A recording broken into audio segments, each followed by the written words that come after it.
Yo, and hello, and welcome to the 96th episode of GameSpeak Podcast. New episodes go for free every Wednesday in audio format on iTunes, Stitcher, Google Play, Spotify, and all of your favorite podcast directories, and in video format on YouTube so you can see us in stunning HD. This show is two childhood BFFs bringing you all things video games. You can find us online at createforsanity.com, where you can listen to episodes, subscribe for behind-the-scenes news, read rad articles, and buy sick t-shirts from our shop. Also, be sure to join the community in the Facebook group at facebook.com/groups/GameSpeakPodcast to hang and talk games with other nerds like us. I'm one of your hosts, Jamal Aljaafreh, alongside Brent Freedom Bass. Brent, tell us about that freedom that you've just gained in your life. Oh, the freedom, man. You know, I'm breaking free, dude. I'm saying fuck it, you know. I've dealt with this long enough. I've gotten the mesotheliomas, you know what I mean? All of them. Me and a loved one are all suffering from mesotheliomas. But what for real though, my apartment's moldy and they won't fix it. They just keep spray painting over the mold, spray painting. I'm sorry guys, I'm a little sleepy today. If I'm like slurring my words or just acting goofy, you know, you have to forgive me. You big goof. You goof. No, but man, so we're moving out. We're hopping out of there. I talked to a lawyer, you know. The lawyer said, "Hey, I'm getting you guys out. We're busting out. Sims busting out." And so yeah, we're busting out, and we're gonna begin our tiny house project. We've been pricing tiny houses. Yeah, we found some really reasonable ones. Nice. Well, they're like little shells, basically. Like it's like a $10,000-$15,000 shell, right? You can pay it off in like installments, like real cheap installments. You know what I mean? Nice. But you know, we're gonna get one of those, and then we're gonna deck it out. We're gonna put like a bed in there and a TV and just fucking deck it out. A little kitchen. It's gonna be awesome. Fireplace. I don't know about all that. Grand staircase. No, it's gonna be really little, but it's gonna be awesome. The only reason I'm so confident we can pull this off is because my parents got this property recently, and they put their like two little cabins out there, little bitty cabins, and it's like they mini houses. Yeah, basically, and they're doing the exact same thing we're about to do. They did it already twice, and both of their little houses are dope as fuck, and we want to do ours just a little bit bigger than theirs. You know what I mean? Yeah. But it's real reasonable price-wise, and, like, I don't know. I'm excited. We found a good spot. Like, her brother's got this land that he just bought, and he told us we can put our stuff out there. You know what I mean? So, are you going to, like... my thing is, like, in a tiny home. It's very tiny. Yes. Okay, so you're going to be very smushed. Yes. Next to each other constantly. You guys are going to want to kill each other at some point. Like, I mean, we're already in pretty close quarters. We don't apartments are different though. I feel like in an apartment, there's like a living room, there's like a bathroom, and there's like your room. You know, so like, it's like okay, if you guys want to be separated, you can. But we don't ever really like I can't think of a single instance in the past 3 years where it was like. We just had to my plan is for this exact purpose though. Yeah. Is to build a deck. Oh, okay. I know that sounds stupid, but I'm gonna put like a patio over it and stuff. You know what I mean? So you can go hang out there, and it's gonna the deck. The deck will be almost as big as our house. You know what I mean? Like I know again, it sounds kind of stupid, but our house is gonna be extra small. You know what I mean? Well, it's a tiny house. I mean, so I'm gonna have like the house is gonna be like 600 square feet, 400 or 500 square feet, something like that. You know what I mean? And the deck will probably be like 300 square feet. You know what I'm saying? So it'll be half the house. Yeah, I'm gonna have like a dope ass deck, dude. And I'm gonna put shit all over the deck. I'm gonna have it. It's gonna be dope. It's gonna be a shitty deck, dude. Once I'm done paying off the house, I'm gonna just start building little stuff onto it. I might do like Ian had with the dome, and like have like a, you know, like a igloo connected to the side of your house. To it. You know what I mean? That's cool. I gotta figure out how they did that. I gotta figure out how to construct a building. Well, I mean, you know, just to make it look pretty like that. Yeah, that'd be cool though to see this in action. I want to see your tiny home, dude. Yeah, the tiny home is the first part of the puzzle, and it's gonna be awesome. Yeah, I feel that, and not to be like, oh, you guys are gonna fight or whatever. I just meant it in the way that like you guys haven't fought yet. No, I mean, we fight. I mean, don't get me wrong. But to the point to where you're like, we got to go to separate rooms. But the moment it does happen and you guys are stuck in there, I'll go on my porch. You go on your porch, yeah. All right. Well, okay. You should build it like a We are going to build it. No, we're going to build it big enough to where we have the bedroom sectioned off. Ooh, nice. Okay. What's going to happen? We have a layout, kind of. It's going to be very, very small, but there will be a door and a wall, and you'll go in, and the bed will take up most of the room because it's like a king-size bed. Yeah. And then there's like a dresser that Audra just has to have. So we're going to have the dresser, which is probably going to be way too big for that room. But those are pretty much going to be the only two things in that room. Other than that, there should be like a walkway to where you can get to both things. You know what I mean? But it sounds cozy. I'm going to wall that off, you know what I mean? So I can like play video games at like a medium level. Yeah, you know what I mean? At all times. And we have 2 TVs, so I'll stick a little TV in there. That's one thing I'm going to have to do, though, is, like, rig up electrical outlets and stuff. Like, I need to get real strategic and put a whole lot of them. You know what I mean? Have them in the ceiling. Oh, that's actually a great idea. But then you'll have, like, a cable hanging from the ceiling. You know? I mean, if it's just temporary, like if you just have like an outlet in the ceiling for the convenience sake of like plugging something in for a little bit, like charging your phone or something, you know? Yeah, what I mean? that would be cool actually. Like right above the bed or like something. Like one that you're not using for like essential appliances. You know what I mean? I don't know. Plug up your microwave to That's the ceiling. kind of the most fun part about this is like planning it all out, you know? It'll be a few months before we can really get the shell and start like working on it. You know what I mean? Yeah. But for the time being, we'll be staying with my parents, which is I love my parents. No, Mom, I love you. Nothing against you. I just, I'm like 26. Does your mom still listen to our show? I don't know. Probably not. I hope not. Not by this far. I mean, like I appreciate the shit out of her listening to all of our stuff, but I just hope. She just stopped at some point, so she didn't have to hear all of the things we talk about. Anyways, if you are listening, thank you, Miss Bass. Yes. Yeah. Well, I guess, that's that. I haven't really been doing anything except for working hardcore just because New Year's or whatever. So we'll jump into the news that you guys actually want to listen to, which is the news about video games. Hey, we're game speak. Anyway, so just so you guys know, we're using articles from around the web, and we don't claim any of the actual news as our own. We're just giving commentary on it. So we got some pretty big news to start off with. This happened just literally 20 minutes ago. I got this off of Twitter. What is it? Sorry, guys. Electronic Arts has canceled its open-world Star Wars game. According to 3 people familiar with goings-on at the company, the game, announced alongside the shutdown of Visceral Games back in 2017, had been in development at EA's large office in Vancouver. I think this is old news. No, didn't we know they were canceling this? This is when they started really pushing the other one when they announced that they were canceling. No, they canceled the ragtag or whatever. It was like Star Wars 1313.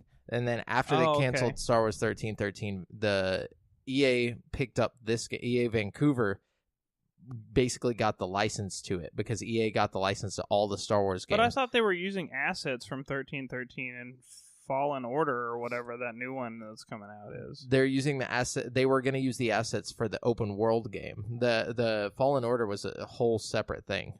Oh, so the Fallen Order is not an open world game. Right. It's a action adventure game. Right. And this game was supposed to be an open world action game. Man, I don't know. I just thought I had heard about this a long time ago, but I guess it was 1313 that I was thinking about. And this it says EA Vancouver, a large studio that mostly handles support for a variety of the publisher's games, including FIFA and Battlefront, had been working on this open-world Star Wars game since October 2017 when EA closed Visceral Games.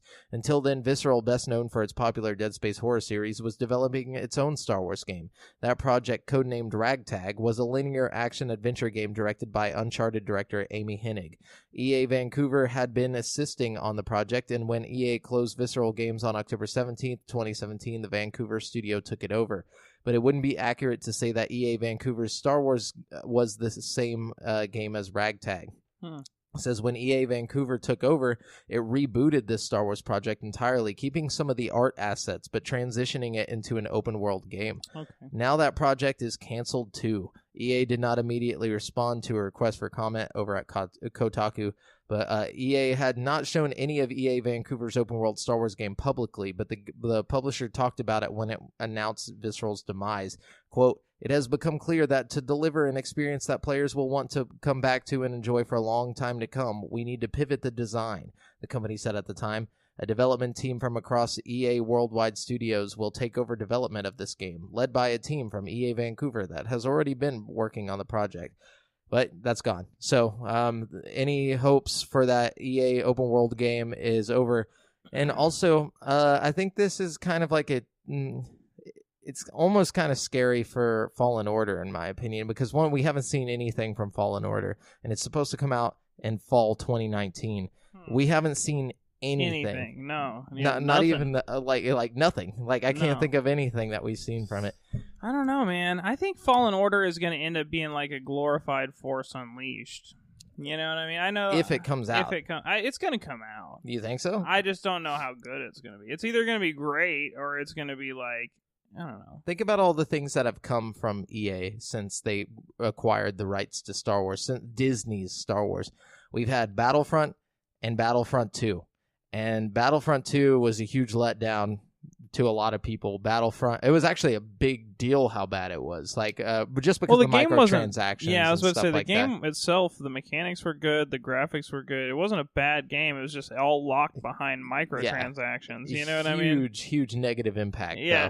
And it kind of tarnished the game's name, you know? Absolutely. People don't think about it the same way anymore. Battlefront used to be one of those names before the new generation of Battlefronts. And again, I like the new generation of Battlefronts. I have fun playing them. Yeah, they're fun games. I mean? But before they came out, you would say Battlefront, and it was one of those games like Smash Bros. That everybody was like, "Oh, that's my jam!" Battlefront was you know what shit. I mean? Like, yeah, I mean, people still play the classic ones on Steam now. It was so revered, yeah. But see, my thing is like, what do you think Disney's gonna just let them keep the license? If this keeps happening, I mean, the Vancouver open world game is gone. Battlefront 2 was kind of a letdown. The thing is, I don't think the people in charge of making these decisions really know what's best. You know, they just know that EA is a big video game company. Hey, they make games. Let's see. They don't know the difference between EA and like CD Projekt Red or. You know, they're not gonna, like, I don't know, maybe I'm wrong, you know, maybe they have, like, total pros back there, just, like, fucking that know everything about video game industry, but I feel like they have people that don't really understand the video game industry making executive decisions, you know, they know they need video games, you know what I mean? They know they need licensed video games, because it's a fucking, you know, fortune in the making, like, they can make. They know that EA is a huge company, you know what I mean? I don't know. I think that they're just jumping on the first bandwagon. Like, well, I mean, but now seeing the failure around EA putting out their games and the backlash that, you know, from the gaming community, what do you think? Who do you think would get the? Who do you think the proverbial torch will get passed to? Yeah. I think it's kind of hard to say. I think that Sledgehammer Games is about to be done with the Call of Duty franchise. I think that Call of Duty's realizing that they don't need 3 teams working on Call of Duty. I think that they're just going to cut it back down to Treyarch and, you know, Activision or whatever. I think that Sledgehammer is going to take on a new project soon, and I don't know. I'd like to see them work on it. Wait. So that's Activision, right? As the publisher. Well, Activision's publisher. I'm sorry. Who does the Infinity Ward? Excuse me. Yeah, I'm just talking about publisher-wise. Oh, publisher-wise? Yeah, because we're talking publisher here. Yeah, Activision would have so many options. You know what I mean? But then again, I'm thinking Ubisoft. If they're wanting if there's a way they could give the rights to Microsoft, then they would not. Microsoft could source it through like all of their different like teams. You know what I mean? Like this is Disney we're talking about. They're not going to want to exclusify their license. They're not going to want to be like, oh well, only people who have Xboxes can play this. Good point. I wasn't thinking that. I was thinking They want the most the studios. money. The Microsoft has resources as far as like how many studios they just acquired. Maybe as part of the deal, they could say, "Hey, you guys can make Disney-related stuff, but you have to release it to all consoles." I don't think Microsoft. They've done Minecraft that way. I was about to say I don't think Microsoft Studios would be opposed to releasing to all consoles if it meant more money and it was, and they still had other exclusives in the works. You know what I mean? Yeah. Like. They have so many studios that, like, everything that comes out of those studios can't be exclusive. You know what I mean? Like, I don't know. True.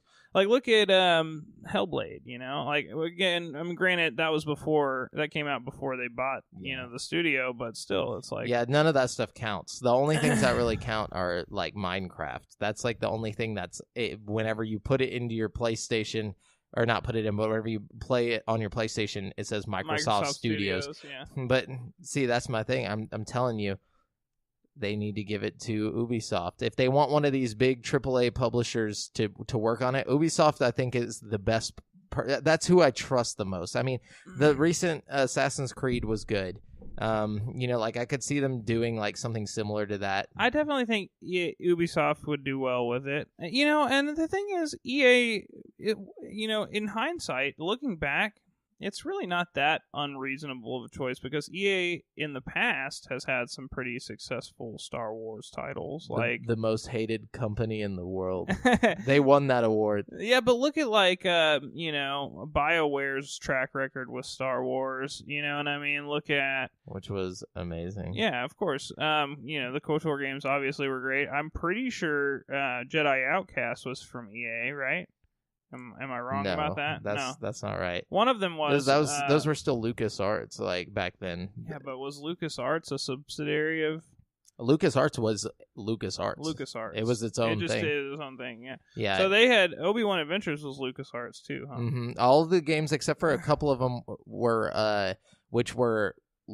basically given to third-party studios. Like, whenever KOTOR was made, that was a third-party studio working on that game. That wasn't LucasArts. That's interesting that LucasArts was putting out such high-quality, like, video games. They were for the longest time. They were good games, Like that Naboo Starfighter game, that was for sure LucasArts. You remember that, where you're flying through the asteroid fields and blowing shit up? That was tight. Well, 1313 was originally under LucasArts, and like it started out as like George Lucas saw his son, or like liked watching his son play Grand Theft Auto, and wanted an open world like Grand Theft Auto type Star Wars game, even though he didn't understand that took like hundreds of millions of dollars. So they ended up going back on it and made it more linear, and they wanted to make 1313. Like it all started at LucasArts, and it eventually ended up in Visceral's hands, and then like I think it'll get made eventually. I mean, it's too obvious of an idea to not happen at some point. 1313? No, I mean just an open world Star Wars game in general. You know what I mean? It's gonna happen, but I just want to know who's gonna do it and when it's gonna happen. They can't keep going back on this stuff, and EA was the wrong publisher to hand it to, in my opinion, and I think a lot of people agree with that. Yeah. Like, we don't want EA. Like, that's somebody who doesn't understand the video game community. Yeah. But whatever. I don't know. I think if you're going to give it to anybody, you got to give it to one of these up-and-coming, studios. I don't know, CD Projekt Red or something, some big name. Gonna trust no one like that. They ain't gonna trust the Swedes, dude. I don't know, or the Polish people. My bad. I feel like if Cyberpunk ends up being good, they're gonna have a solid reputation. You know what I mean? They already have a pretty good reputation after The Witcher 3, but yeah, but they're still not even a AAA company at this point.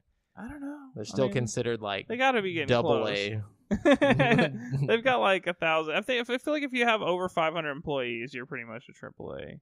I guess company. And they're also not based in America. I feel like Disney only works with Americans. that is actually, I don't know. No, just kidding. Before Anyways, we go on to the next piece of news, you mentioned something about Visceral earlier. I saw this cool like mini documentary on YouTube the other day about this the guy who made the original Dead Space game. Oh, nice. And he was like talking about how they almost had to like shut the game down because they couldn't figure out how this one bug was working. Anyways, look it up. It's really interesting. It's I think the YouTube video is called like why they, I don't know, just look up Dead Space and bug, and it should pop up, I'm sure. Dead Space it's bug. like 20 minutes long. It's totally worth watching. It's really interesting, especially if you're interested in like developing games or anything like that.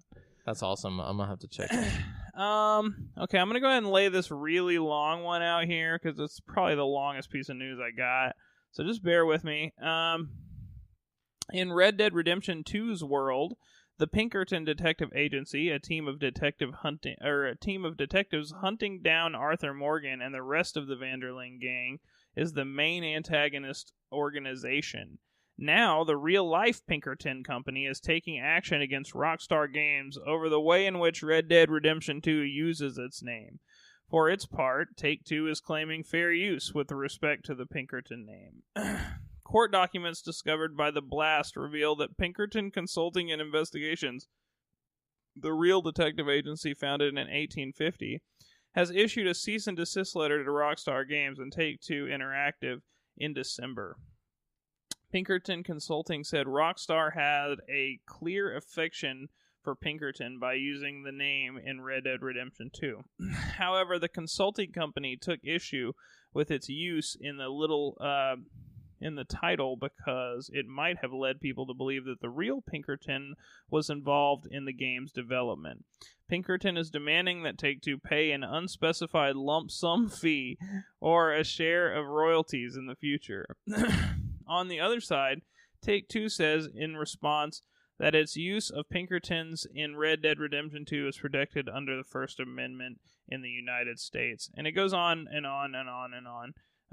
But you get the gist of it. They're getting sued, and what I really think this is these people just want a piece of the pie. You know, I think even Take-Two said that. Like, they go on later in the article. They say something about all this other media that has the exact same Pinkerton references, basically, and like BioShock why aren't you suing them?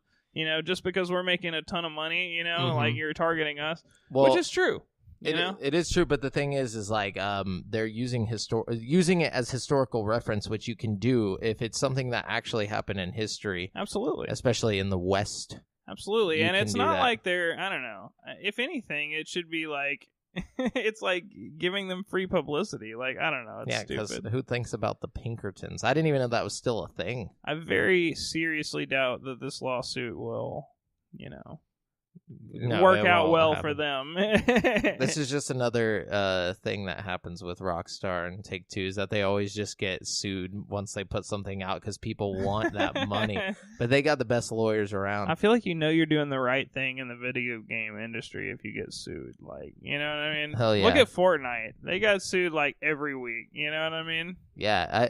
I don't even know if that news article that I posted on the Facebook group is a real article or not. Like, I don't know. I'm pretty sure that was meant to be ironic, but apparently Soulja Boy is suing Fortnite. I don't think it was a real article. Everyone's talking about it like it's real. I was like, maybe I didn't read this right. I think it was like some Onion shit. I don't know. What if it's real, though? It's gotta be satire. If it's real, that's the stupidest fucking thing I've ever heard. That would be fucking hilarious. What if he won, too? But anyways, so here's a team that we could possibly give the Star Wars license to, in my opinion. But this is some big news. Bungie will assume full publishing rights of the Destiny series from Activision. The developer announced on Thursday. This will mark the end of a 10-year contract established in 2010, which saw Activision help Bungie to launch its first post-Halo project after it gained its independence from former owner Microsoft. For those of you that don't know, Bungie and Activision split up recently. That's what it's talking about. Yeah, but it's talking about the rights to Destiny. You know what I mean? Oh, yeah. Well, that's what it says. This ends their 10-year contract, like, together. So, like, basically, it's not. Wait, just it was just a contract that ended as an amicable split. Mm-hmm. It just didn't they didn't re-up their contract with them, and which could say some bad things about Bungie. Honestly, it could say that Activision probably expected more from Destiny and Destiny 2.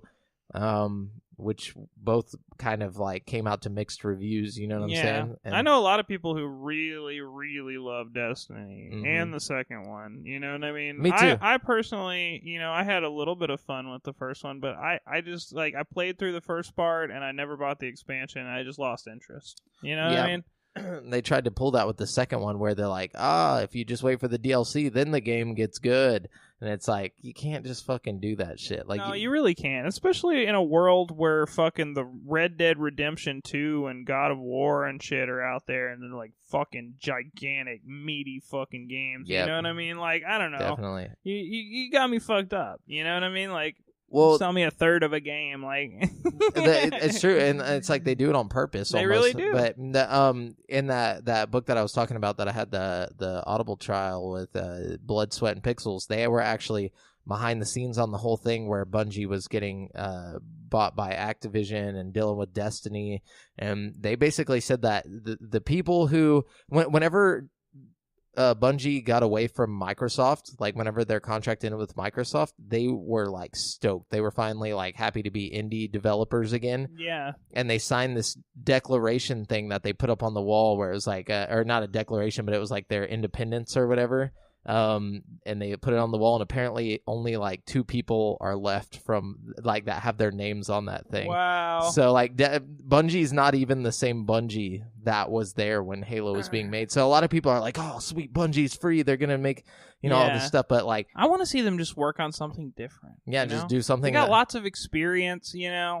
My problem. I don't know. I would love to see them work on something different. Destiny was basically Halo, but not Halo. Exactly. And it was like that. I think I would have been okay with Destiny if they had put more meat in the base game. Yeah. Just more meat in the base game. You can still give me like a whole big ass expansion later if you want. That's fine. I just want a more meaty central game with like a rounded off story that ends. You know what I mean? Yeah, it's just a vanilla game. It's so basic, and like the story doesn't make any sense in the first one. I think I've heard the second one's story is a lot better. Yeah. But still, too little, too late. Well, the process of transitioning Destiny's publishing from Activision to Bungie has already begun. According to a post on Bungie's website, there's no word on any impact on Destiny 2, and Bungie says its plans are, quote, unchanged. The PC version, which operates using the Activision-owned BlizzardBattle.net launcher, will still receive full support on Battle.net, and we do not anticipate any disruption to our services on your gameplay experience, Blizzard confirmed. In a statement, Activision said, quote, "Today we're announcing plans for Bungie to assume full publishing rights and responsibilities for the Destiny franchise. Going forward, Bungie will own and develop the franchise, and Activision will increase its focus on owned IP and other projects. Activision and Bungie are committed to a seamless transition for the Destiny franchise and will continue to work closely together during the transition on behalf of the community of Destiny players and the world."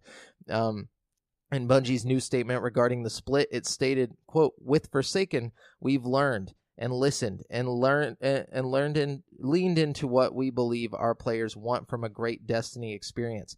Rest assured there is more of that on the way. We'll continue to deliver on the existing Destiny roadmap, and we're looking forward to releasing more seasonal experiences in the coming months, as well as surprising our community with some exciting announcements about what lies beyond. Thank you so much for your continued support. Our success is owed in no small part to the incredible community of players who have graced our worlds with light and life." And they say self-publishing won't be easy, blah, blah, blah, blah, blah. But we also know part of Bungie is looking elsewhere, as just last year it received $100 million in funding from NetEase to work on non-Destiny projects. So that would be great. Oh man, whoever did that is a fucking saint. Yeah. Somebody's like, please just stop fucking working on Destiny. It's like, this game sucks ass. I bet they make a Destiny 3 though. Because when they announced Destiny and when they announced Titanfall, both games, I guarantee you will get a third game, because when they were announced with the very first game, they talked about them like trilogies, like the first part of a trilogy. Yeah, you know what I mean. So I feel very confident that we'll see a Destiny 3 and a Titanfall 3.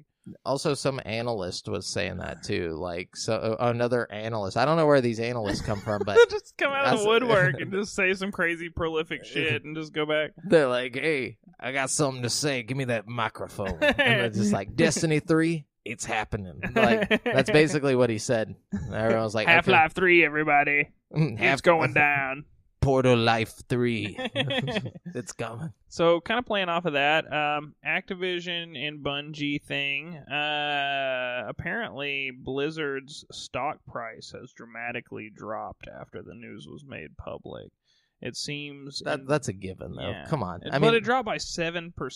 Well, of course, that's like one of their major revenue points. You know, like it's Destiny. Yeah. You know, even though also it had the stock shares had been like the highest in a while recently, I think. So it's probably a good time to sell if you're gonna sell. Yeah. I mean, I don't know. Well, I think people dropped out because they're like, what's gonna replace Destiny? What do you got over there at Activision Blizzard that's gonna Tony Hawk Pro Skater 6. Oh my god, what if it brought back a whole era of that? That would be fucking sick, dude. Problem is kids these days don't care about punk music. That's exactly. Well, they need to just do it with hip hop.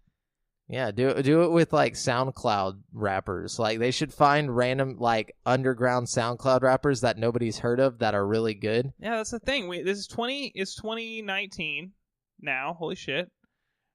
And we need to make a Tony Hawk for the 2019 era. Yeah, you know, we need fucking mumble rap. We need fucking, whatever kind of weird shit the 2019 kids are doing. Think about how ridiculous Tony Hawk Underground was. Oh, you know what I mean? I'm telling you. It was so stupid, and it was like geared towards like the whole Bam Margera era of our, you know what I mean? Like, yeah. we need that for our kids. You know what I mean? Feel like as stupid and fucking ridiculous as that sounds, kids are just too smart these days. Maybe that's care. what it is. Maybe like they just don't care. We went through a phase called like non-internetia. Yeah, it was like teenage. We had internet. We just didn't have. We had really slow YouTube internet. On that level. We didn't have we didn't have streaming. We didn't. We went to Yahoo Video for a while. That was the thing in our childhood. But like, I'm just saying, like, I feel like, and I saw this study the other day that said that every generation is smarter than the last generation, based on like IQ tests, that they have to keep making IQ tests harder and harder every generation. So like, yeah, the kids now are. That doesn't even fucking make sense. Why you gotta make the IQ test harder every generation? Yeah, that's a real thing. This was a real study. But can't you just increase the IQ that you? That doesn't make any sense. Like, I don't understand. You gonna make the test harder? Or like, wouldn't the whole scoring system change if you make the test harder? I didn't make the study. I thought it was like a universal test. Like, I don't know, man. It's not like getting a driver's license or something. It's like your IQ. Like, that's like, we got to change the heartbeat machine because everybody's heartbeats are beating too fast. Like, I don't know. Hold on. Yeah, all right. You go to the next thing. I want to find this article. That's weird. So let's see. The Division 2's release date is set for March 15th, and you can read more about its launch that's some GameSpot stuff. Alongside news of the specs, we've just learned that the PC version of the Division 2 will be skipping Steam in favor of launching through the Epic Game Store. By pre-ordering this or the console version, you'll be given a private beta, blah, blah, blah. But what's relevant from this news article is that they are skipping Steam to go through the Epic Store.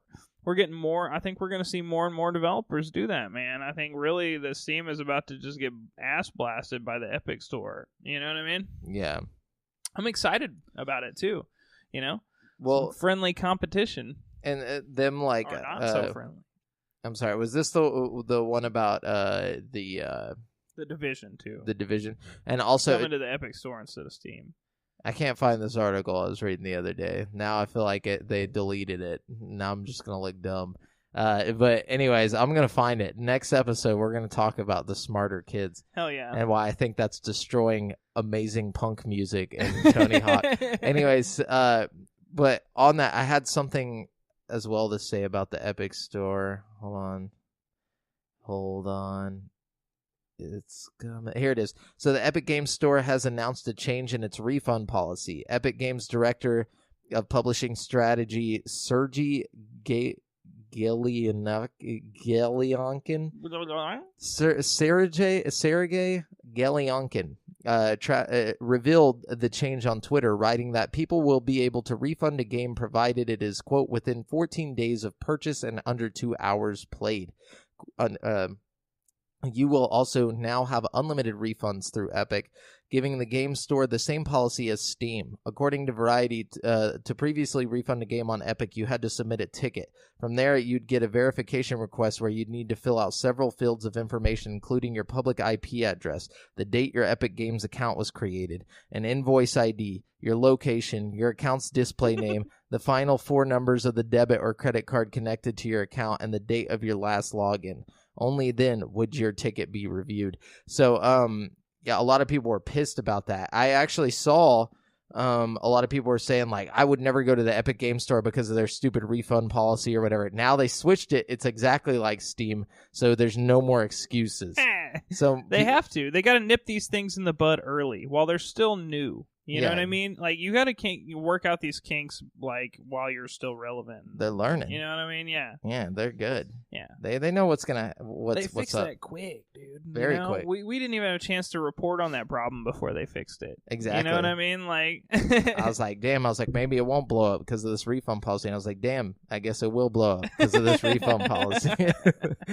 Anyways, what you got? Okay, so Capcom has announced that the remake of Resident Evil 2 will see the return of both the Fourth Survivor and the Tofu Survivor bonus modes. Nice. Both come included in the game at launch, but you'll need to unlock them. The Fourth Survivor allows you to play as Umbrella Security Service Special Agent Hunk, the fourth person to survive the events of Raccoon City in a standalone canon story. Meanwhile, the Tofu Survivor puts you in control of a person-sized piece of tofu. I like that. This story, unfortunately, is not canon.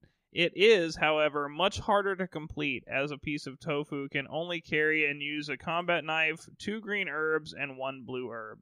Both modes existed in the original 1998 Resident Evil 2, but Capcom has not announced if you'll unlock them in the remake via the same method you used in the original game. Probably not. Previously, you unlocked the Fourth Survivor by completing both of Leon and Claire's scenarios with an A rank.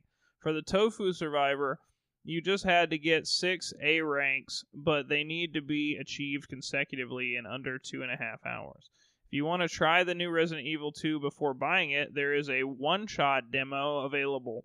The demo only lasts 30 minutes whether you beat it or not, so don't take too much time being horrified by the disgusting sights and sounds.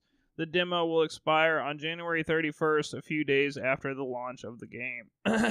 Nice. That sounds great.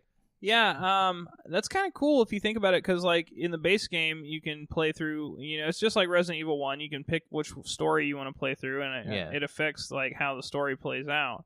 But, it makes it sound like you have basically 2 other story modes you can unlock. You know what I mean? So there's a lot going for that. That's exciting. Yeah, it's pretty interesting. Like I said, I didn't give Resident Evil 2 much of my time as a kid, or even as an adult. I really haven't played much of it at all. So it's kind of exciting. I'm hyped about it. The remake's definitely a lot different from the original, though.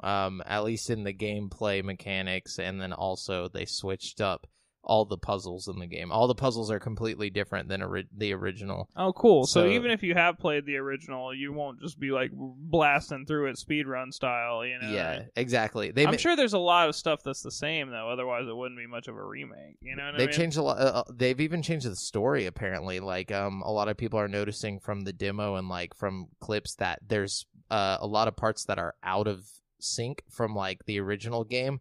Like, the first place you go to in the original game is it's like a store, like a guy's got a shotgun or whatever. Apparently, you see him later in the game rather than the first character you run into. Well, how does anybody know this? They haven't played the real game. Just because of the way that they showed off, like some of the stuff they showed off from the game. Like, people have put the pieces together. But, and also they've even talked about how one of the characters that was in the original game he's going to have a way bigger part in this game than in the original. So it's not interesting, and it's not even the same mechanics. It's all made to play similar to Resident Evil 4. Yeah, and it feels like 4. It's way more gory, and it also has the joint thing where, like, if you shoot them in the knee, they'll, like, collapse at the knee. I'm not mad at that. I'm not trying to sit there and play that overhead shit. Don't get me wrong. It's fun for what it is, but, like I said, I think it'd be cool if you had, like, the option to switch, but I feel like that'd be really hard, like you were saying, like, an episode or two ago. Yeah, because they'd have to build the game twice, basically. Yeah, the mechanics it would be different for, like, shooting and stuff. Still cool, though. I'm super excited for this game.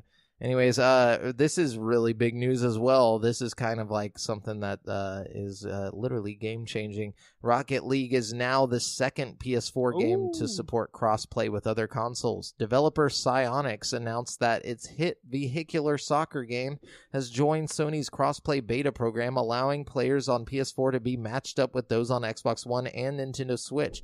According to Psyonix, crossplay will be enabled on PS4 by default, although players will be able to opt in or out by going to the options menu and checking the cross-platform play box in the gameplay tab. When on, it will allow PS4 users to be randomly matched up with or against players on other platforms in casual, competitive, and extra modes. Additionally, Psyonix says that it will implement a cross-platform party system in an upcoming update. More details about that will be shared soon, but the feature will allow players to partner up with friends on any platform with the push of a few buttons. PlayStation's like, did we lose any money off of Fortnite begin crossplay? No? Okay, I guess you guys can let Rocket League go now. Unleashed. I think I'm getting kind of scared about the future of games, man, or the future of consoles. Man. With all these streaming, like, which was that all your news you got? No, I got a lot of We'll get maybe we'll not get a lot, into but it I've got some more news. But yeah, I feel you. A lot of stuff going on. Let's see. Celeste was one of 2018's best games. That's not our opinion. And it's getting free DLC on PS4, Xbox One, PC, and Nintendo Switch soon. The game's creator, Matt Tom Thorson, has shared details of the update on Twitter, and it sounds promising. The expansion will consist of a new chapter containing some of the most difficult levels in the game. The added stages feature new items and mechanics, but no collectible strawberries, unlike the main game. No release date was mentioned for the DLC, only that it will be after the game's 1-year anniversary on January 25th. Cool. So I'm going to have me some free DLC. Yeah. So in big video game movie news today, Sony announced that Dan Trachtenberg had signed on to direct the upcoming Uncharted movie featuring Tom Holland as a young Nathan Drake. It wasn't the only big news about the movie today, as Variety also reported that the script was rewritten. The website reported that newcomers Jonathan Rosenberg and Mark Walker wrote the most recent script. Like the director's chair, the script has changed hands a few times already. Joe Carnahan, Smokin' Aces, the A-Team, wrote a draft before Agents of S.H.I.E.L.D. writer Rafe Judkins put in a draft. Rosenberg and Walker are just the latest to pen a draft of a script for the film. There's no word on the specific plot points for their script, but Variety reports that the film will follow a young Drake who meets Victor Sullivan, or Sully as he's known in the games, for the first time. As such, it's not a story already told by any of the games. So, okay, what is the new director that's in charge now responsible for? Dan Trachtenberg. No, but I mean, what has he done? What's old Danny Boy? They didn't say in this one. I'll look it up real quick. Surely he's got a good track record. Otherwise, they wouldn't just be like bragging, like, "Yeah, we got Dan Trachtenberg." American filmmaker and podcast host. Okay, maybe we should get him on the show. Or we should go on his. He did 10 Cloverfield Lane, which I thought was a really good movie. I like 10 Cloverfield Lane. Really fucking good movie. I did. It was one of the better in the Cloverfield series. It was the best in the Cloverfield. The original Cloverfield, honestly, in my opinion, is one of the better found footage movies. It's one of the better found footage, but I'm saying, like, to build on something that was kind of gimmicky. 10 Cloverfield Lane had no right to be as good as it was. It was like fucking John Goodman killed it. Yeah, in that movie. He knocked it out of the park. He was good at being a creepo in that one. He directed some Black Mirror episodes. John Goodman? Oh no, John Goodman. No. That's cool. I wonder what episode. That's about it. That's all he's done. He's known for. Well, it's okay if he's directed a few Black Mirror episodes. I trust the guy. The problem is I don't think this movie's going to happen. It's getting too late. I mean, Uncharted 4 came out how long ago? People pretty much don't care about Uncharted. Yeah, they want a Last of Us movie now. He's already had a Thief's End. You know what I mean? Yeah. Let's see. Boo. Boo. I'm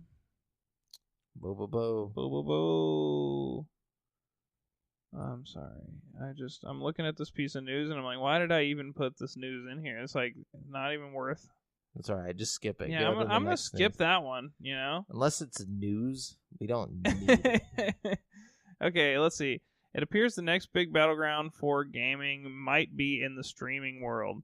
Yet another major company, Verizon, is reportedly launching a game streaming service of its own to presumably compete against what could be similar offerings from companies like Google, Amazon, Microsoft, Sony, EA, and others. According to The Verge, Verizon is launching a game streaming service called Verizon Gaming. The platform is reportedly already being alpha tested with the NVIDIA Shield device. In the future, it'll be rolled out for Android smartphones, according to the report. It'll support an Xbox One controller paired wirelessly with the Shield or Android device, apparently. More than 135 games are currently up and running with the current testing phase, including Fortnite, Red Dead Redemption 2, God of War, Battlefield 5, and many others. The current testing, which is crazy to think that they're streaming God of War and Red Dead Redemption 2. And many others to your phone, nonetheless. Yep. Or any device. Yeah. The current testing period is focused on marketing the experience or making the experience as smooth as possible. The report said there is no word yet on a release date or pricing for Verizon Gaming, as mentioned. It sounds like it's still very early days for the platform. This is what I'm talking about. That's scary. The fact that consoles are on their way out. This is the beginning of the end. Once you can stream these AAA titles to your phone, there's no need for a console. My thing is, okay, look. If consoles are on the way out, that's fine. As long as games aren't on the way out. Games will never be on the way out. That's what I'm saying. As long as I can still play games, I don't give a fuck what I'm playing it on. You know what I mean? Although I do like things like the Switch that are like... I see, the thing is, things like that have the novelty behind it are going to stay. Maybe. You know what I mean? We just heard the president of Nintendo saying that they're trying to get out of that shit. We'll see. Honestly, I don't know. And the reason why I think they're trying to get out of it is because they know that they can't keep up anymore, and they know that this shit is about to hit the fan with this streaming stuff. Like, think about that, dude. Like, you're going to be able to have a Roku box, plug that into your TV, just have an Xbox controller, and you can just play any AAA title, stream it to your fucking Roku box. That's fucking badass. You know what I mean? It is badass, but it's depressing at the same time. Just because I don't want to say goodbye to Xbox, PlayStation, and Nintendo. It's like upgrading from a VCR to, like, direct TV. I know. You know what I mean? Like, but I mean, we upgraded from fucking Blockbuster to Netflix, and that was sad as fuck. That's what I'm saying. That's what's happening. It's like getting rid of your old couch or something. Like, kids are gonna see an Xbox one day, and they're gonna be like, that? They're like, what is this old antique radio? That shit is gonna become some straight collector's item shit whenever. But see, that's the thing. Until our generation stops gaming, there will always be a market for that kind of thing. And it'll be like our kids that are like entirely box free. You know, I don't know, maybe I'm wrong. No, I think you're wrong on that. I think the next 10 years will be box free. Oh man, you know what? Maybe you're right. But I mean, the fact they're already in alpha at Verizon. Verizon's fucking doing this shit now. Well, see, I think what we're going to get here is like your Xbox Scarlet that's like an entirely streaming device. It's going to be But you don't need it. It's going to be like a Roku device, right? Yeah. You know what I mean? But it's going to be from Microsoft. So you're going to get all of Microsoft's 32 studios through that one little box. You know what I mean? Plus whatever other AAA titles. You know what I mean? That's the only thing. Is, are we going to have to buy a service like Verizon gaming, or that's another cool thing to think about. Is like, am I going to buy a phone plan from Verizon Gaming in the future and have access to 135 titles, including Red Dead Redemption 2 and God of War? Because that would be fucking sick. I might switch my phone plan. Maybe. I mean, maybe so. And that's the thing is, like, when it does reach that point, the only thing that would keep you buying certain boxes would be because of exclusives. But the thing is, if it's cheaper for Microsoft never wanted to get into games anyways. So if it's cheaper for Microsoft to just create software and put it out on somebody else's platform like that, they can still make a shit ton of money. They're going to do it. Like, it's unfortunate. They were trying to sell their shit to Amazon, like, less than, like, a couple years ago. Yeah. So it's like, it's sad. It really is depressing. Well, we also, I mean, it's really a matter of how far, like wireless, like internet itself comes. Like, that doesn't make any sense. I'm sorry. How fast people's internet is. You know what I mean? Yeah, of course. But like, if it's to your phone, you could just go use fucking McDonald's Wi-Fi and just sit there with your Xbox controller. Yeah, but is McDonald's Wi-Fi going to get you enough? Because, like, okay, I've played some games streaming on PlayStation Now that I'm like, okay, this is cool. It's a good game. It plays really well. But I can hardly imagine a game like fucking Red Dead. But then again, Google just did it. They've already done Assassin's Creed Odyssey. They did Resident Evil 7. They did those on the fucking Switch, dude. Yeah, and that's crazy. Assassin's Creed, they streamed it through Google Stream or whatever, and all you needed was like 20 megabyte upload speed. Yeah, like, that's what I'm saying. PlayStation needed. Now is similar to that. Although if you only have that fast of an internet, it will be a little like choppy. It's not as. But still, it's crazy impressive that, like, we're at that level of technology now. You know what I mean? It's crazy. I mean, I'm excited, but at the same time, very sad. But, whatever. Bring on the future, I guess. Anyways, what else? Let's see.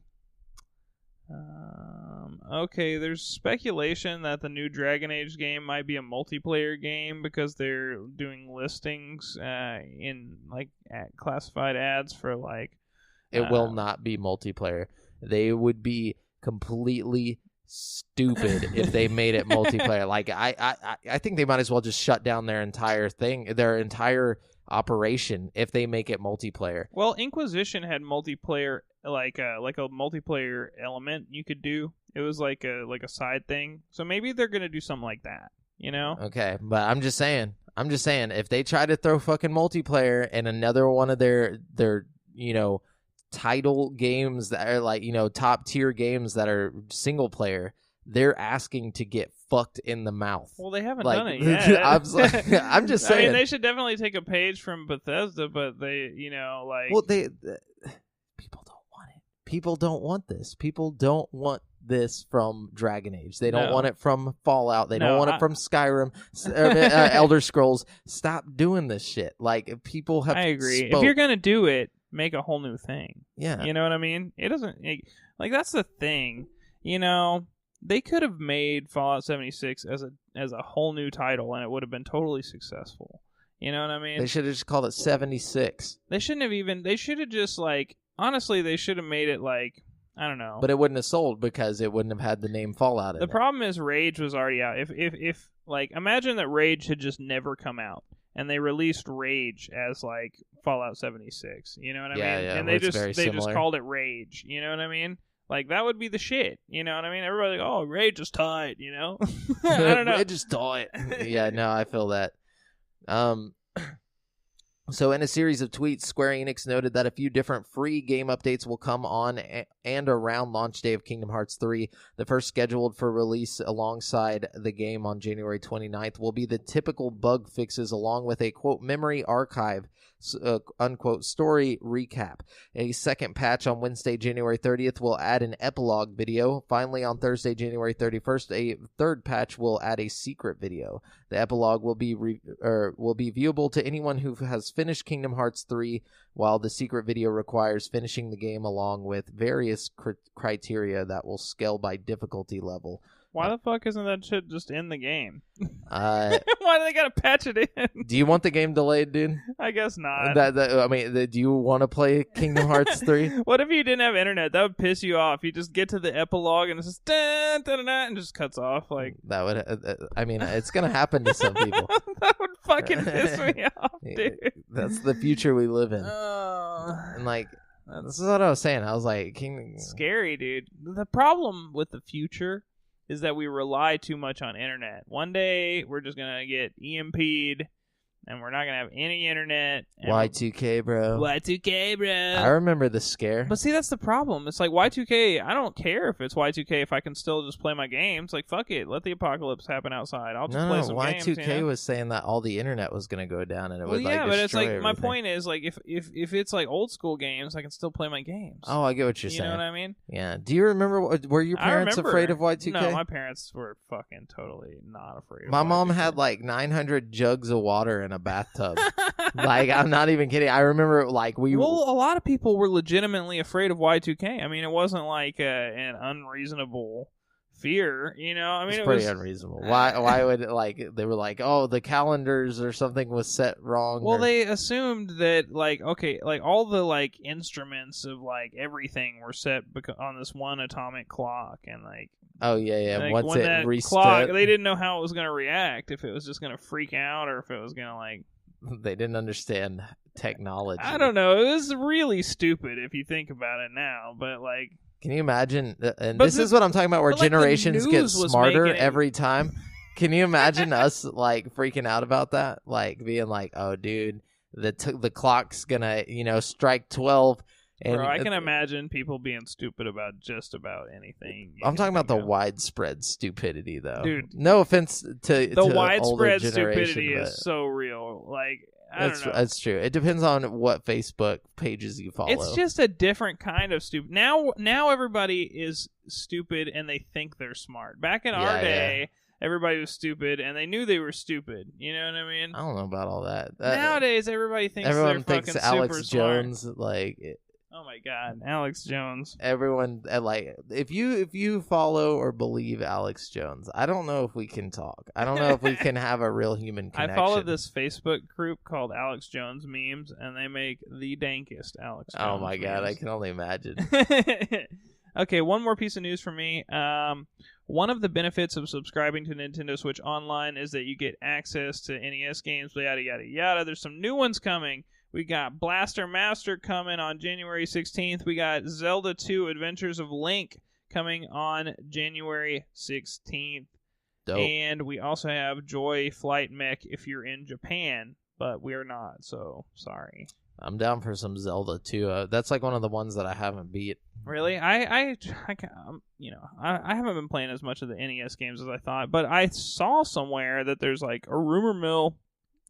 Data miners are saying that SNES games are coming soon. So, well, if that's the case, I'm gonna refresh that subscription for sure. Oh, I mean, I paid for the year. I'm not gonna go back. I only got 3 months, but Yeah, I'm ready for it. I'm ready for that next level. Anyways, Warner Bros. Has tapped Peter Sollett to direct the big screen adaptation of Minecraft, Variety reports. Sollett is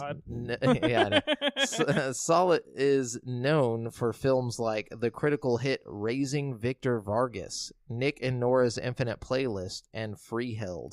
Only one of those was somewhat of a hit. Anyways, the adaptation has been in the works since WB acquired the movie rights to the popular game in 2014. Various directors have been in talks at different points, including Sean Levy and Rob McElhenney. It's just a live-action movie. Everybody's just, like, realistic, like, block people, like... You just do a bunch of acid and go watch the movie and, like, just throw up. Each had a different idea for the film, from a Goonies-style adventure to something more off the wall. Steve Carell was also said to be in talks to star as well. That's it. That's all the news I got. Oh, cool. Me too. Okay, cool. So we're going to jump on over to this week's releases, where you can find out what new games are coming out in the next 7 days. Hey. We're going to start with Y2K. Oh, wow. What a coincidence. Yeah, that is very weird. But it's spelt Y and then like 1K or like like IIK. I mean, I guess I don't know. That's strange, but it's man. Y2K, a postmodern RPG coming to Switch, PS4, Vita, Mac, and PC on January 17th for $19.99. When an erratically behaving elevator claims the life of a young woman, unemployed recent college graduate Alex Eggleston takes to a primitive 1990s message board to find answers about the death of this stranger. His quest for answers leads to more questions as his research points him to a mysterious van the internet has dubbed the Death Cab. Anyway, jeez, that kind of actually sounds interesting. I don't know. It does. It doesn't look interesting though. I don't think. I think it's one of those like point and click kind of games or something. Probably. I don't know. I'm gonna have to look into that. It says, it's like puzzles and stuff. Anyways, hashtag Kill All Zombies is coming to Switch on January 17th for $19.99. In the distant future, hashtag Kill All Zombies is thrusting civilians into a sport of survival where a ravenous zombie population is unleashed in the name of sports entertainment, with television spectators voting upon how many zombies they want to uncage to make survival all the more difficult for you to accomplish. And then we got At Sundown, Shots in the Dark, coming to Xbox One, PS4, Switch, and PC on January 22nd for $25. At Sundown is a top-down multiplayer stealth game where all the maps are covered in darkness, and every player shares the same view of the screen. Use the darkness to sneak up on your friends and shoot them. But be careful, shooting will light you up and reveal yourself to everyone. Sounds kind of fun. Future Grind is coming to Switch, PS4, and PC on January 22nd for $19.99. Future Grind is a game all about skill, tricks, and speed. The game is played on a track made of rails that run through a 3D environment. Okay. What is this, the fucking 90s?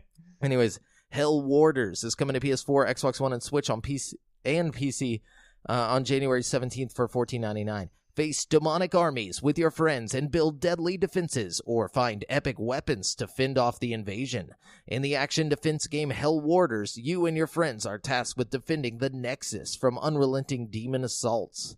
And then we got No More Heroes, Travis Strikes Again, coming to Switch on January 18th for $29.99. Otaku Assassins enters the game world. Travis Touchdown wanders into the game world and embarks on a rampage of epic proportions in this unusual entry into the No More Heroes franchise. With beam katana in hand, Travis vows to exterminate every last bug he finds in the game world. Inside, there are games of action racing, puzzles. A total of 7 different game titles awaits. Okay. Then we got Sonar Beat coming to PC on January 22nd. Couldn't find a price for this. In Sonar Beat, your most valuable ally is rhythm. Your super secret nuclear submarine is under attack, and only the most intense musical defense can save it. And then we got Shinran Kagura Burst Renewal coming to PS4 and PC on January 22nd for $49.99. Serving as a director's cut style take on the inaugural entry into this storied series, Shinran Kagura Boost Renewal reinvents to the original classic with a full 3D remake and a fresh retelling of the story that started it all. I don't know if you can use that word like that. Yeah, I don't think that works. Reinvents. Brings reinvents. Okay. Maybe reinventions. No, yeah. Brings reinventions. Yeah, that makes more sense. Yeah. Anyways, Feudal Alloy, which I've actually been talking to the developer of this game. Oh.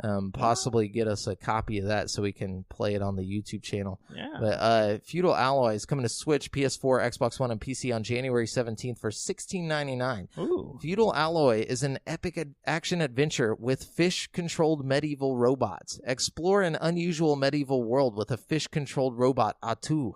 Improve your combat techniques and skills by smashing many kinds of mechanical creatures in a beautiful hand-drawn world. Atu is an ordinary farmer robot who lives in a small cottage in sunflower fields. He had been living a simple but pleasant life until a bunch of outlaws attacked the village, stole their oil supplies, and burnt his house. Fortunately, he managed to grab his old sword and fled into the woods, get lost, and discover a huge interconnected world filled with a wide range of enemies, bosses, skills, and equipment. Choose which paths you take and which enemies you face. Try to defeat the evil and find your way back home. Then we got Ace Combat 7, Skies Unknown, coming to PS4, Xbox One, and PC. This has that PSVR thing, right? Right, except for it keeps getting scaled back. Like, originally, it was going to have multiplayer VR and, like, full VR campaign. Can't do it. And then now it was going to have 5 VR missions, and now it's going to have 3 VR missions and no multiplayer. I believe it. But, it's still going to be cool. I've seen a little bit of the VR gameplay, and it looks fucking sick, dude. Like, just flying over shit, like, looking down. Ooh, I can't wait. But I probably won't buy it until it's on sale, honestly, because it's going to be one of those expensive games, and I'm just going to play it in VR for the 3 missions. Like, that's all I care about is the VR. I don't give a shit about playing that game. It looks nice. I mean, yeah, don't get me wrong.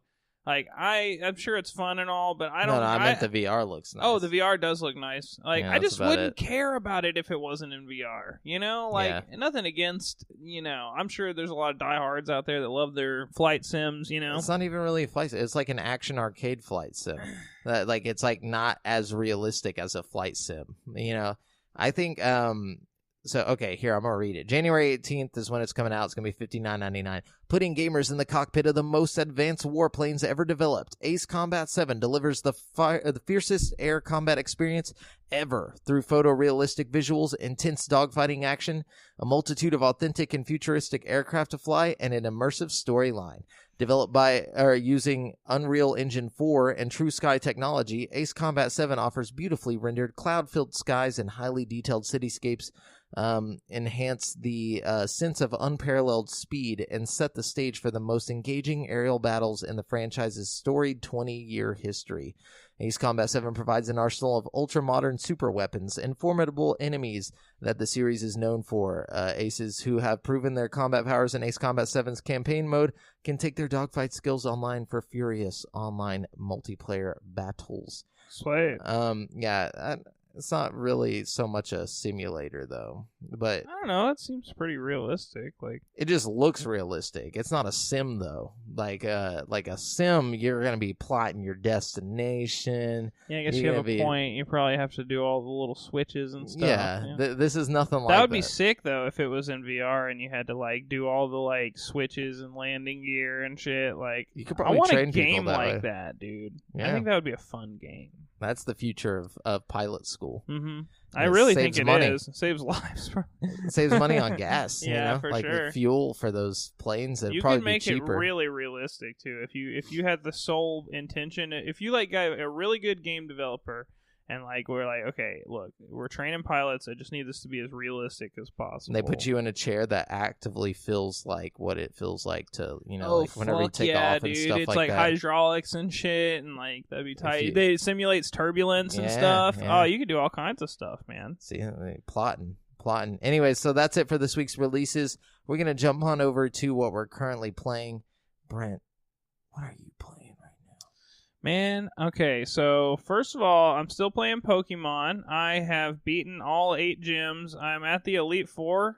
Last night, I actually beat 2 members of the Elite Four, and I got so tired I had to go to sleep. So I'm like standing in front of the 3rd Elite Four person right now with a save file. Nice. I've been going in on that game, man. I've got so many Pokemon that I can't evolve, though, because I have to trade. Like, I need Haunter to evolve. I need Graveler to evolve. I've got this fucking sick Alolan Graveler that's like level 70, and he's like just whoops everybody's ass, dude. You know what I mean? But you can't evolve. But I can't evolve him, and I know he'd be that much sicker if I could evolve him, because he's already like super formidable as it is. You know what I mean? So if you've got to switch with Pokemon Let's Go Eevee or Pikachu, hit Brent up so he can trade with you. I'll make it worth your while. I'll trade you some dope pokes. You know what I mean? I found a shiny Rattata. Dude, nice. Yeah, I evolved it. I'm kind of sad that I evolved it, because when it's a Rattata, it's green, and it's like a totally like super different color. But then when it evolves into Eradicate, it's like red. And the red isn't as cool looking as the green, in my opinion. But it's still tight, Apparently, like, it's way easier to run into shinies in this game than normal, though. I don't know. I've read online that it's the same statistics. It's like 1 in 1,400 chance on a normal. Now, it is easier to there's like a thing called catch combos, right? You can stack your catch combo if you catch the same Pokemon over and over again. And once the higher your catch combo is, the more likely you are to see a shiny. Oh, okay, if you get your catch That's combo up to like 31 or something, you have like a 1 in 300 chance of seeing a shiny. Oh. Yeah. But, you know... But you got to catch 30 of them. Yeah, exactly. And you have to catch 30 of them in a row without one of them running away on you. And usually I get to about 12, and one of them runs away, and I have to restart the whole chain. It's use a pain your in the berries, ass. Dude. I do use the berries. You're not using enough berries. I use fucking shitloads of berries, bro. Those little fuckers. Look, take the amount of berries you're using right now. Double that number. Oh. But Yeah. I've been having a lot of fun with that, and I'm almost done with that. I think once I'm done with the Elite Four, I'm going to go through and just 100% that shit. I'm going to go get all the fucking legendary birds. I've got Articuno already.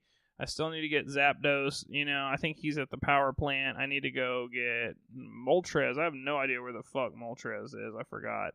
It's like a remake of Yellow. Yeah. So, like, all the shit is basically the same. You know what's bullshit, though? What's that? They took the gambling thing out. You know where you go to the slot machines? Dude, that made me so mad. That was like one of my favorite parts about Yellow is going into the little casino and trying to win the little slots. And you know what else they took out? What's that? Safari Zone. Well, they made it different though. It's not that they took it out, right? It's not Safari Zone anymore. What you is know it what I now? mean? It's Pokemon Go Park. So you go there and you connect to your Pokemon Go. Yeah. But I mean, it still says, "Oh, Safari Zone over here," but you can't like go up into Safari Zone and like catch Scythers. Yeah. Oh yeah, dude. Bro, it's like, where am I supposed to catch all these Scythers at now? You know what I mean? You just see them. They're just there. That being said, having a ton of fun with the game. You know, it's a little fun little throwback to the old school Pokemon, but it is also really fun. I think if you have kids or something, it would be really easy for your kids to get into. It's got that multiplayer function. Well, that and it's just easy. I mean, you know, it's like an easier version of Yellow. And like, I don't know, I think kids would love it. And I think, you know, if you want your kids to have a fun, you know, fulfilling Pokemon experience like we did as kids, this would be a great place for them to start. You know? It's everything we imagined that the game was like. Yeah, it's kind of like if you took like my imagination on how I actually like, or how I visualized the game I was playing on that flat 2D like green screen, and like put it into like reality. That's what I saw. It really is, and it's like I don't know, it's so dope. Let's see that I've been playing, and okay, so I've been playing Creed still, but I've gotten to the point where I'm so good at Creed, like I can beat like just about any of the computers on like the highest difficulty. So like it's kind of gotten boring for me. So I've been going online, right? Mm-hmm. So I went online, and it takes forever to find a match on PlayStation VR just because not a lot of people are playing online, you know? So I go online, and like while you're waiting for a match to queue up, you just go around the little gym, and you can like punching bags and stuff, you know what I mean? So like, I was determined the other day. I was like, okay, I never can find somebody online. I'm going to find somebody today. So I went online, and I queued up, and I sat there for like 5 minutes just like hitting the speed bag, you know? And finally, somebody jumped in my game, and I was excited, you know. Hell yeah! And usually, people are really friendly on on VR. You know what I mean? This dude was like, "I'm gonna beat this dude up," you know what I mean? You could tell he was like talking to all his friends, and he's like, "I'm gonna beat him up," and blah blah blah blah blah. And I was just like, we got in the little boxing ring or whatever. And I don't know, dude, it was so freaking fun playing with another real person who, like, really thought and stuff. It was so much different than the computers because, like, you punch and you react and they dodge. And, like, it was like being in a real fight minus getting actually punched in the face. It was awesome. You know what I mean? It was so much fun. I beat the guy. I beat him so bad. It was so much fun. Like, every time I knocked him down, I heard all his friends in the room like, "Ah!" That's hilarious. And, like, oh, man.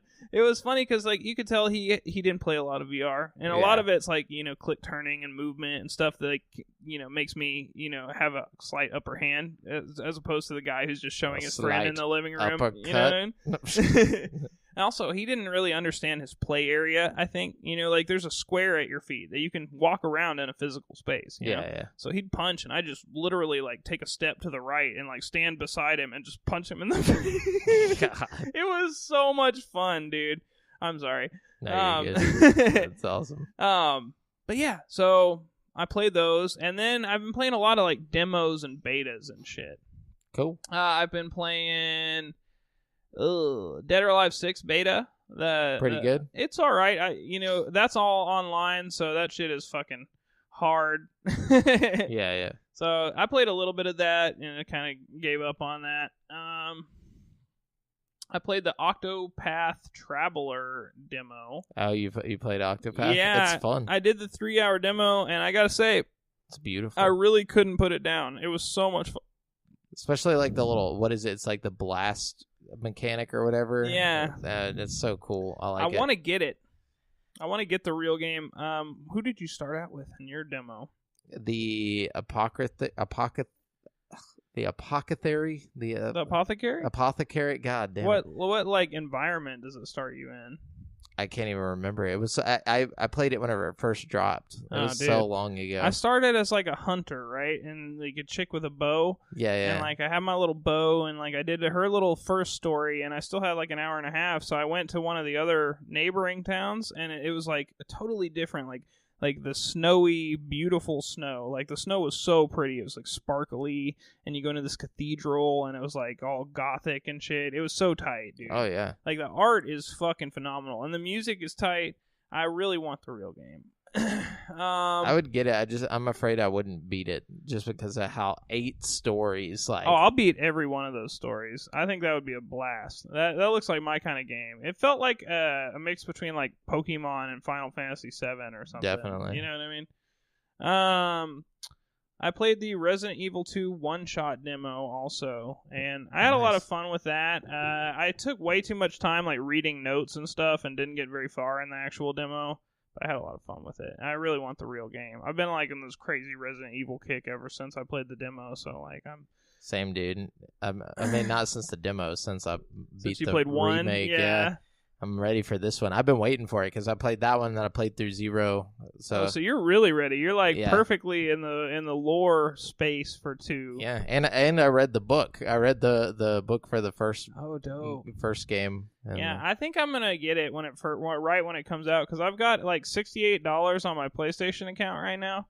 Save it. Yeah, it's like the perfect amount. You know what I mean? Just drop it on there, and then you'll still have a little bit left. I'll probably buy it like right the day before, so I get the pre-order bonus. Hell yeah, dude. You know what I mean? Do it. Yeah. So currently playing. I was like, man, I really need to play something, so I have something to talk about. So I went back on my word, and I decided that I'm actually going to try and play all the way through it. Elder Scrolls Skyrim.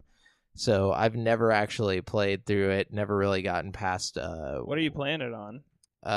So I wanted to get it on Switch. Right. But I went to... I feel like that would be one of the more fun ways to play it, just like on the go on the Switch, you know? Well, that's the thing. I went to Game Exchange, and even used, that game is still $50. Ooh, you can probably get it on console for like $30, huh? No, for $18. Really? I got the full game with like enhanced graphics and mods. All the DLC. It's gonna look a lot better on the console for sure. Or on like yeah.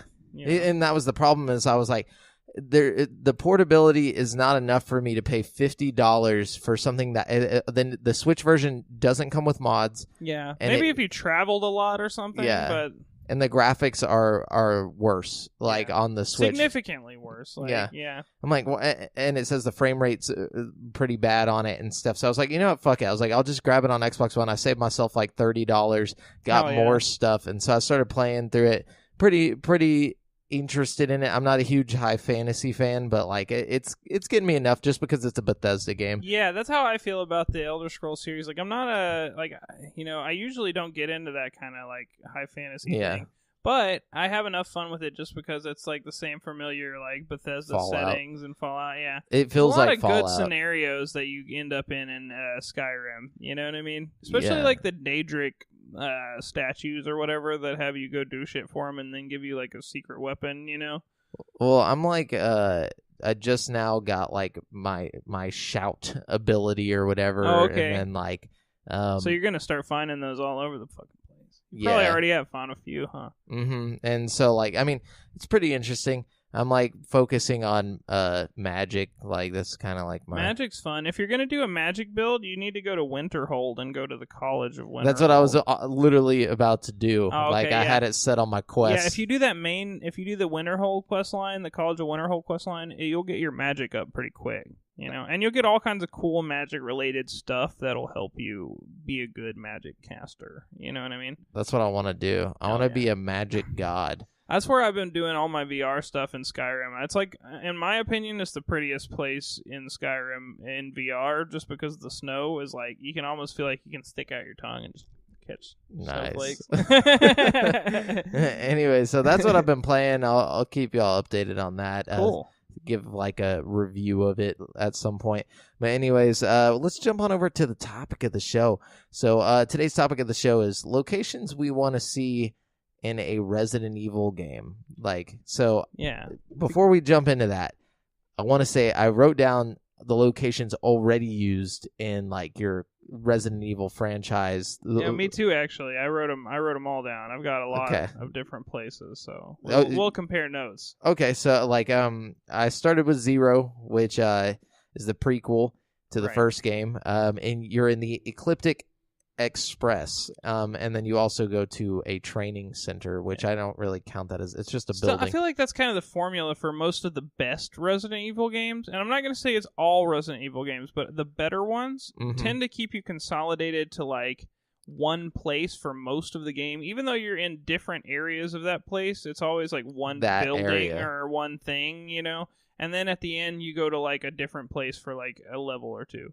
You know what I mean? And I feel like that's the formula for a lot of the like hit ones, like, you know what I mean, with the exception of a few.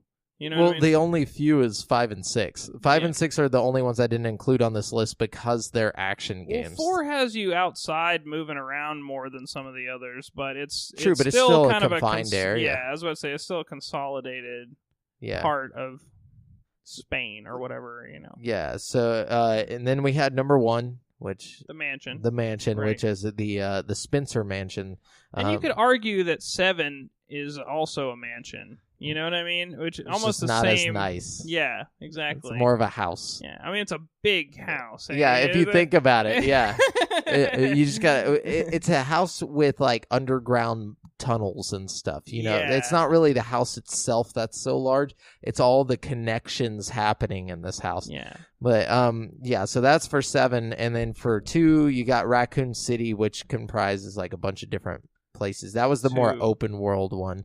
Well, 2 was mainly in the police station. Mainly, you spend most of the game in the police station. You do, but there's a lot of like moving around. There's like a medical center and stuff like that. 3 is more like you're in the city most of the time. You know what I mean? Like 3 is Raccoon City as well. Yeah, that's true. There's like actually quite a few where you're just like navigating through Raccoon City. Like my thing is sliding off. There you go. Bumped it. Yeah, like 3, 6 is one where you're just kind of like roaming the city. You know what I mean? So yeah, that's why I didn't count 6 or 5 because they're not scary. I just meant like for a classic Resident Evil game. So like 7 was a return to form in my opinion. 5 had its moments. Everybody says 5 wasn't scary, but I feel like it was definitely not. It had its moments. Dude, we played through almost all of 5 together, and there was never a scary moment. Yeah, but I mean, some of those bosses were big, scary. Yeah, good point. African zombies. It was definitely a little thoughtless. You know what I mean? It was like Call of Duty Modern Warfare, but like in the Resident Evil format. I'm gonna let you work on fixing that. I'm gonna keep reading. Yeah, keep reading. There we go. I got it. If you have to pop, just be careful with moving it. If you got to pop it off of there, it'll be right. Now, yeah. Sorry guys, behind the scenes. No, but anyway, so and then we got 4, which is the village in Spain. Yeah, I'm sorry. Going back to the city landscape. Not only did 3 and 6 have a city landscape, but Outbreak and Operation Raccoon City, 2 of the spin-off games, have you like prancing around Raccoon City the whole game. Yeah, and then you also have the Revelation games, which one was like a cruise liner. I was about to say, that was unique because, actually the cruise ship seems to be something they do a lot. Because you go there in Revelations 1, You also go there in Gaiden, which is like a Game Boy Color Resident Evil they had. Yeah, that one was kind of whack. Yeah, but it's like a theme they go back to. And at the end of Resident Evil 7, you find yourself on a ship. Mm-hmm. You know what I mean? It's weird. It's like one of their like tropes. I don't know. It makes sense too. Cruise ship is because it's confined. You can't go anywhere. You can't jump out in the water. You die. You know, eventually. It's a good place to have you. You know. Yeah. So we're gonna jump into some ideas. Oh wait, you forgot about a few others. Oh, did I? Yeah. Where else are we going? Well, in Codename Veronica, they did a prison. They had a whole game where you're in a prison, which is fucking awesome. And that was basically the sequel to 2. That was basically like yeah, totally. Yeah, I forgot about Code Veronica was good. It was one of those that was like, you know, it was kind of off the beaten path, but I liked it a lot. Yeah. And in Revelations 2, they're on like an abandoned island. Yeah, the island thing. See, the open space. You're really confined in that game though, too. It's the whole. It's almost like a fucking. I don't know. It's like Far Cry 2 or something, you know, or original Far Cry, where you're like on the island. Yeah. You know what I mean? And you can't. Dead Island, almost. Yeah. No, but see, my thing. I think a lot of these we're gonna have some similar ones, but that's all right. We'll just. That's okay. There's only so many. You know, good places you could do this, you know? Unless we got creative enough. Who knows? All right, so let's jump into it. Do you want to start or do you want me to start? Sure, I don't care.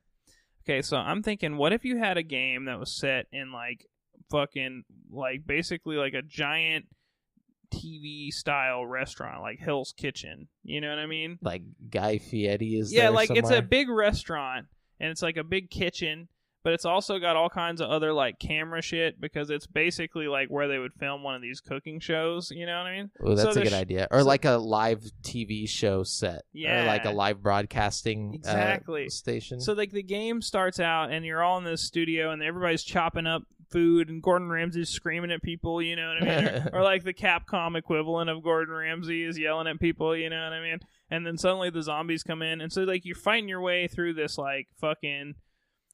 world. First of all, it would be populated with like goofy reality star people, so they could really embrace their inner like Capcom with it, you know what I mean? So take it back. How about instead of that, it's basically like an area in Hollywood where it's a bunch of warehouses set up with different sets. Yeah. Oh, that would be sick. You could make that really scary, too. You could. Because you could have sets that were, like, meant to be scary, or sets that are, like, children's sets with freaky-ass shit on them, and, like, zombies bunch of zombie kids that were, like... transformed, or, like, people who were in costume that transformed. And you could have funny, interesting NPCs, like, you know, from all walks of life that are, like, actors and shit, you know, or directors or whatever. Hell yeah. That would be fun. Send stars in there to fuck it up. But, that's a good one. So one, or this one is kind of like a little obvious, but I'm surprised it hasn't been done yet. But a hotel. Oh yeah, for sure. Like a giant hotel, something similar to like The Shining. You know, like, dude, it's big, it's confined. Even especially like one like The Shining with like snow elements involved would be really cool. That's why you're snowed in like on the mountaintop, which they could totally I don't think anybody would be mad about that. Like if they obviously ripped off The Shining in that aspect alone, you know what I mean? In the fact that you're just in an isolated snowed in hotel. And the puzzles would be easy. The puzzles would be super interesting because you can have it easy, but you can have it be like a hotel like made by a psychopath, like, you know, like Wesker after the T-virus, and like it could be crazy, you know, like the whole hotel, the whole top floor, you know, could be some crazy torture shit like fucking Resident Evil 7. Yeah. You can make that really sick.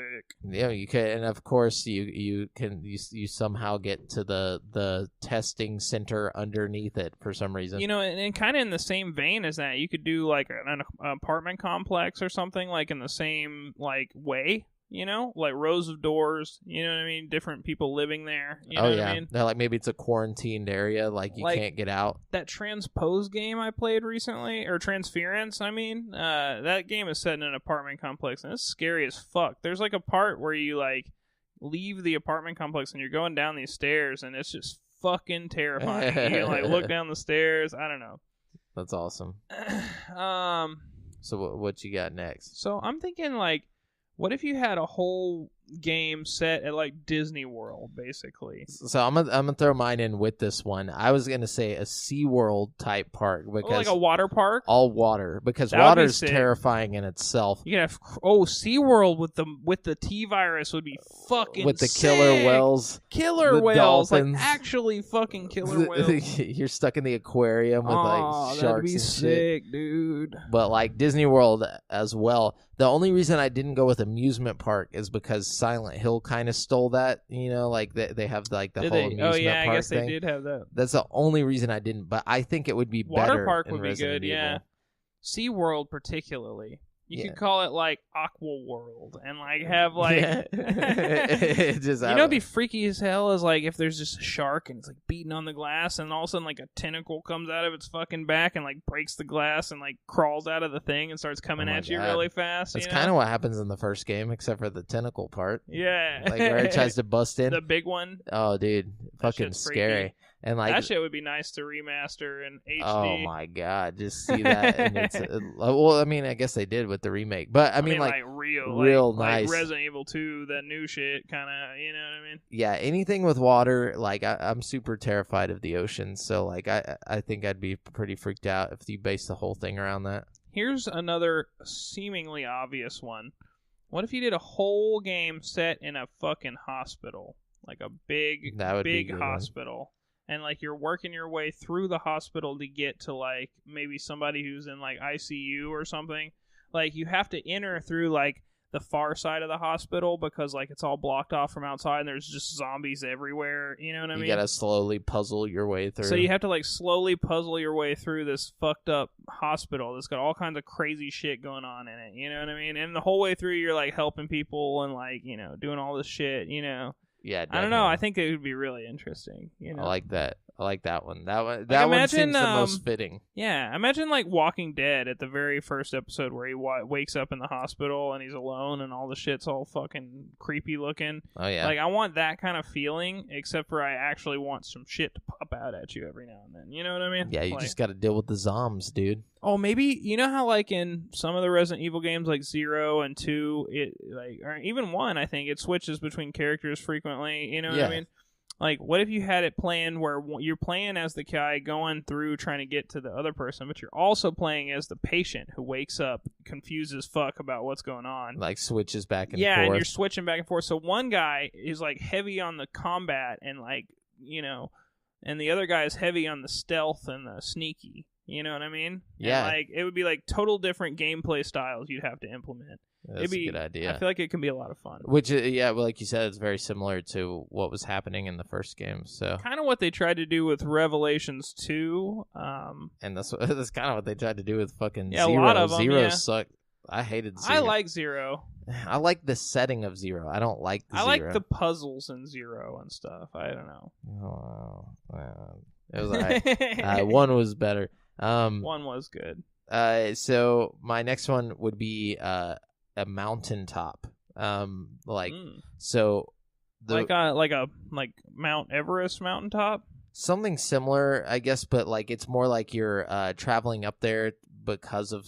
I haven't really thought this one out really, other than the fact that there's some type of facility built into the mountain, and so like you have to deal a lot with like actually being out in the weather and whatnot. That'd be cool. You could do like a thing type thing where you have like some kind of facility way up in the fucking mountains and like, or even in the Arctic. Yeah. Ooh, just off in the Arctic. They should start stealing these plot like these places. Just the tropes. I mean, that's all you need is like the setting, and you could totally remake it and make it Resident Evil-y. You're not having to steal all the plot and everything. You know, you could just kind of steal the location. Yeah, you could do like the place in Alaska from like 30 Days of Night where they're like stuck for 30 days of night and like can't get out until till after the 30 days.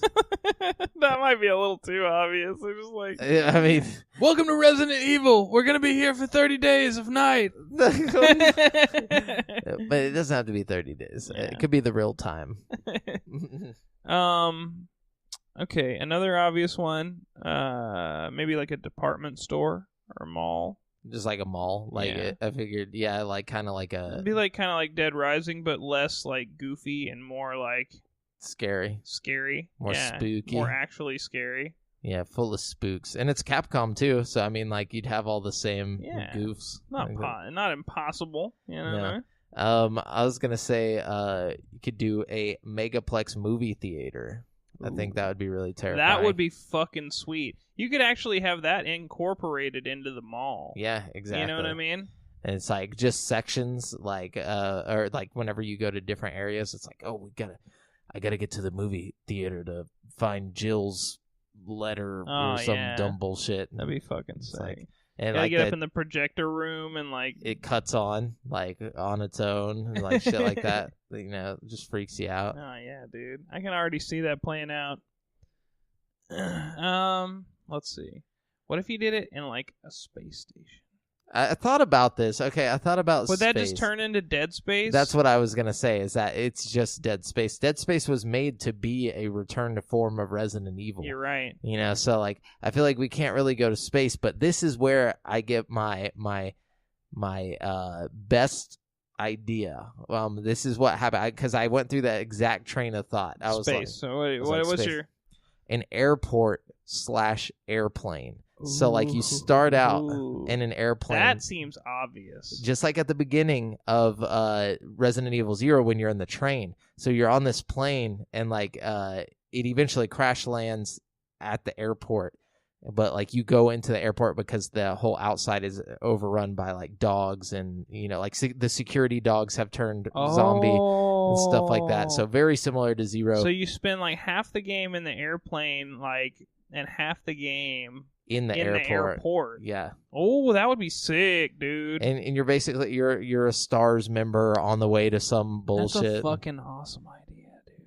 That's the best idea I've got. That is as far as it goes. You know what would be kind of cool if you're on a submarine? Ooh, that'd be even worse. That'd be fucking terrifying. And at some point, like the shark is trying to get to destroy the submarine. Yeah. You can have all kinds of weird, fucked up sea creatures attacking the submarine. Oh yeah, dude. You could have like fucking all octopus. These dark corners and steamy vents and like monsters coming at but you. How and big shit. could a submarine get? That's my question. I don't know. I mean, like it does. I mean, you could make it a little exaggerated. You know, like. Obviously, the house from 7 is way bigger than it actually probably than it looks is. from the outside. You know, or even the boat from Revelations, you know, like... That's true. That's as long as you could make it ginormous somehow, I'd be down for that. I think you could make it, like, at least, I don't know, believable. Maybe have, like, something at the beginning of the game where they're explaining how it's, like, the biggest submarine ever or some shit, and, like, you're part of the pioneer crew, you know, like... Called the Gigantic.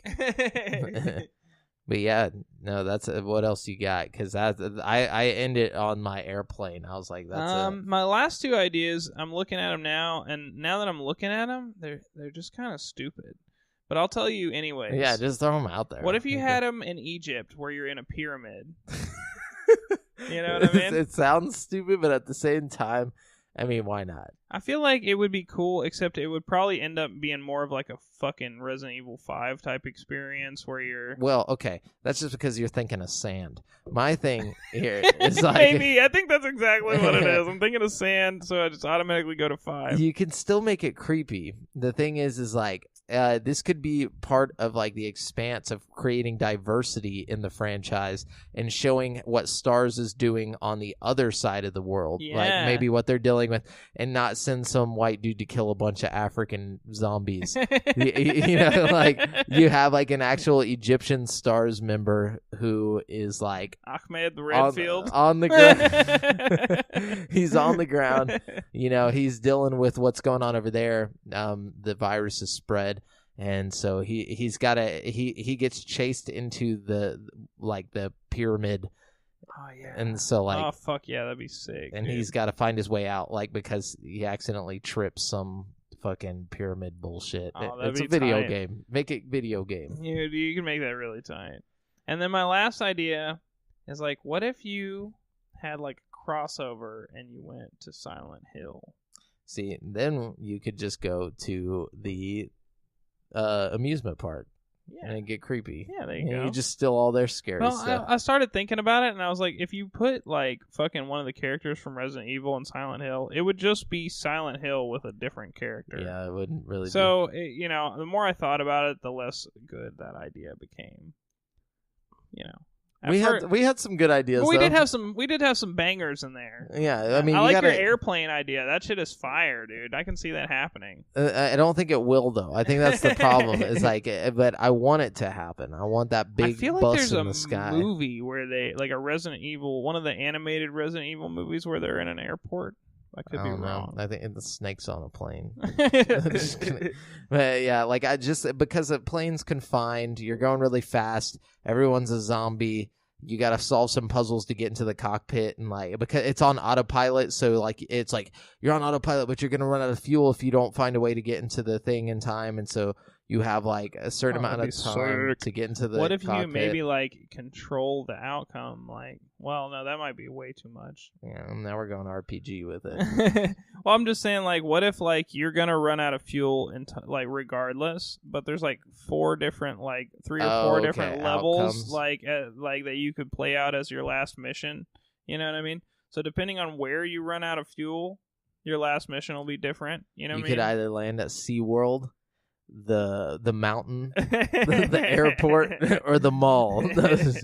No, I like that.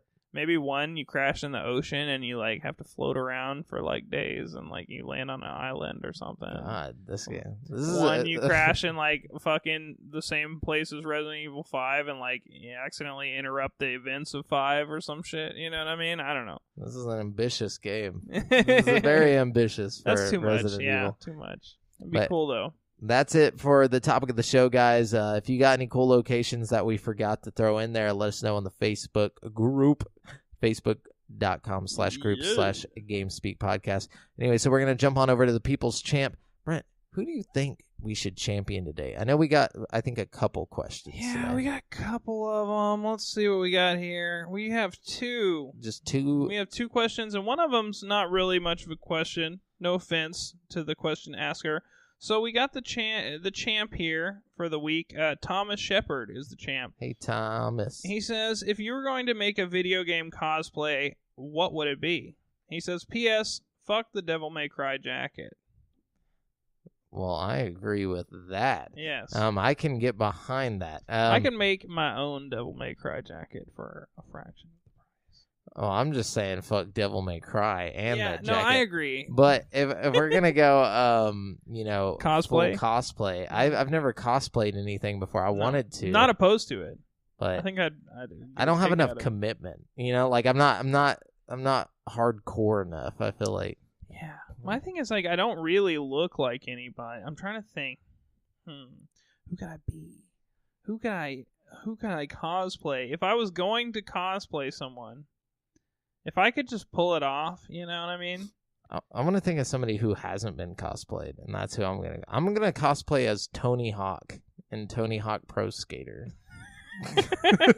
Well, if you're going to cosplay as Tony Hawk, then I'm going to cosplay as Bob Burnquist. Oh my god, dude. And we'll just go in together. Fair. He's cool. He just got your cool, I remember he had like the little like safari hat type thing. Oh yeah, dude. Or whatever the fuck that hat was called. I always called it the Bob Burnquist hat when I was a kid. Yeah, dude. We need to. I had no idea. I don't think people would get it. That's the point, though. But we'd just be guys riding around skateboards. We gotta wear the exact outfit. We'd wear the exact outfit first of all, but we'd also have to like we have you ever seen like paintings of people, not paintings, but like people who get makeup and like can make themselves look polygonal. Oh yeah, polygonal, yeah. polygonal, yeah. We could just polygonify ourselves. You know what I mean? I'm down for that. I could get make ourselves look polygonal as fuck. And then we're just on like skateboards. And we're on skateboards, fucking, and you know what else we could do? We could have like somebody walking around with like a fishing pole and like the letter S like dangling, and like we could ride around trying to catch it. You know what I mean? We trying to collect skate. You know so what we're I mean? in a constant. We're getting the hidden tape. You know what I mean? I like that. See, people we don't can have hide to have the tape, and then thing. we'll find it. Or we don't have to have the skate thing. We could just walk around with a VHS tape in our hands that says just secret tape. Yeah. Or hidden tape, yeah. And then, I mean, we could basically, like, not ever skateboard, but then we also got to have, like, a song blaring from, like, the soundtrack, you know? Yeah, dude. We got to do Nodus spins on everything. God, dude, if only. Christ airs. That's all I know. I could Christ air anything, dude. Yeah. No, but, yeah, so that's my answer to that. Yeah, thanks, Thomas. Or like good question. Like a weird, like Dr. Eggman. I want to be Dr. Eggman. Oddly enough, I'd probably be Cyclops, dude. I'd probably get the Cyclops visor and go straight fucking. I could see it. Fucking Cyclops with it. You know? Like the classic X1 Cyclops. Okay. Like from the first X-Men movie. Okay. Yeah. All right. I can do classic Cyclops too. That'd be cool. You know, I'd have to like find a lot of yellow and blue. Blue, yeah, a lot of blue. Yeah, it's just so much work. So much work. Yeah, it'd be a lot easier to pull off the second gen. Just get like a turtleneck. Yeah. And like some red glasses. Like, yeah. No, I want the visor. I want to be like suited up Cyclops, you know? Hell yeah, dude. But yeah, so what's the next non-question? Charles Chastain just says, "What the fuck, Activision?" Oh, okay. I think he's talking about with Blizzard, or with Destiny, I mean. Yeah, I was thinking the same thing, but I guess if it's just the contract going up, then, you know, it's whatever. Well, I mean, I think he's saying what the fuck, because even if they didn't re-sign or, like, they didn't try to keep him on, even if it was a contract thing, you know, so. Yeah, it seems like a bad play. Yeah, definitely. Bad play. But I'm pretty sure Bungie just didn't want to stick around. around. What if Bungie goes back to Microsoft?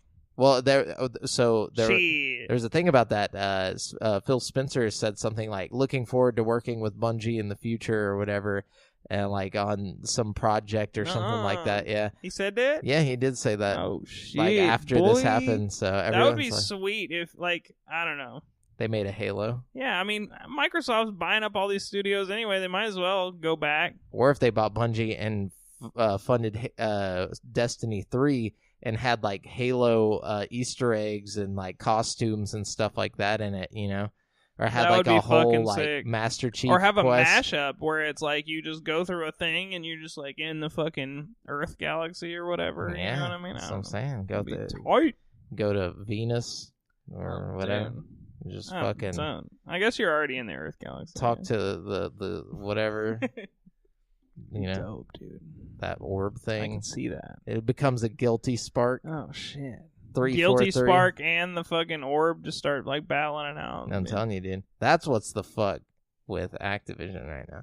No, but anyway, so thanks guys for the questions. Brent, let's wrap up the show by taking it back with This Week in Gaming History.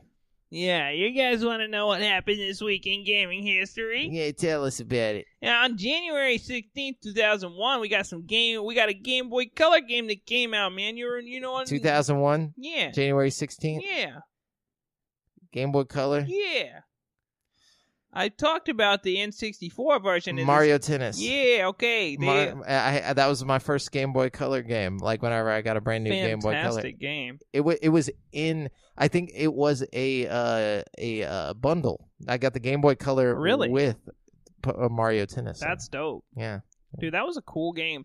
It was better than the fucking N64. Way version. Better. You know what's weird is like, how do you make a tennis game that works so well on fucking Game Boy? But it did. It worked so well. It was a lot of fun. Perfect. It was, and the RPG elements is what made it so great. You were like, you know, just in college doing your thing. The Game Boy Advance one was really cool too. That definitely Advance Tour. Yeah. Yeah. January 17th. Wait, that was the golf one. 2005. Well, they had a golf one too. It was cool. January 15th. January 17th, 2005. This isn't a game. This is just some business shit. I'll go ahead and tell you because you'll never guess. Okay. Electronic Arts and ESPN announced a 15-year partnership that would give EA access to ESPN's broadcast, print, and online content. So that is going to be still going on until next year. So you're saying we might not get a EA like FIFA game or whatever anymore? We might not see ESPN's name in the games anymore. Oh, okay, yeah. I don't know. Not really a big deal. Probably not to us. I imagine it might be important to people who play I'm sure ESPN will renew their contracts. It can't hurt them. You know what I mean? Like, yeah. And January 16th, 2005 for the Xbox and the PlayStation 2. Can you guess it? 2005. This is one of my faves. Xbox, PS2. I'm gonna say. Ooh. It's a hard one. You want a clue? Give me a clue. Nothing too serious, but give me a clue. A lot of guns, a lot of violence. Was it? Want another clue? Is this the original Xbox? Mm-hmm. Or your PlayStation 2? It was on both. A lot of guns, a lot of. Was it Mafia? No. Was it Grand Theft Auto? No, you're kind of in the right. Was it State of Emergency? No. Okay, I'm going the wrong direction here. Yeah. Okay. Give me one more clue. If I can't get it, then just tell me. Okay, it's more linear than like Grand Theft Auto and stuff like that, but it was more violent also. Max Payne. It was rated AO at one point. Oh shit. Well, there weren't many games that exactly. One. The Punisher. Yes. There we go. Okay. Bing, bing, bing, bing, bing. I was like, what games were rated AO? Man, I felt like I was in the same. I was on the path. You were there. You were so close. All those games, I'm just like, oh, that's pretty close. This is not it, though. Nice. Cool. Yeah.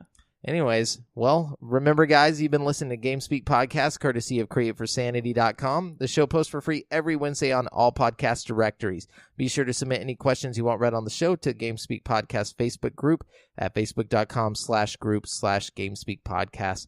Check out our video content on YouTube. All you have to do is search Create for Sanity. It's all one word. And if you want to stay up to date with your boys, you can find me on Twitter at the handle Aljaafreh Jamal. And Brent at Brent has one. That's the number 1. And check out the GameSpeak Podcast Instagram. Until next time, listeners, later. Pom, pom, pom, pom, pom, pom.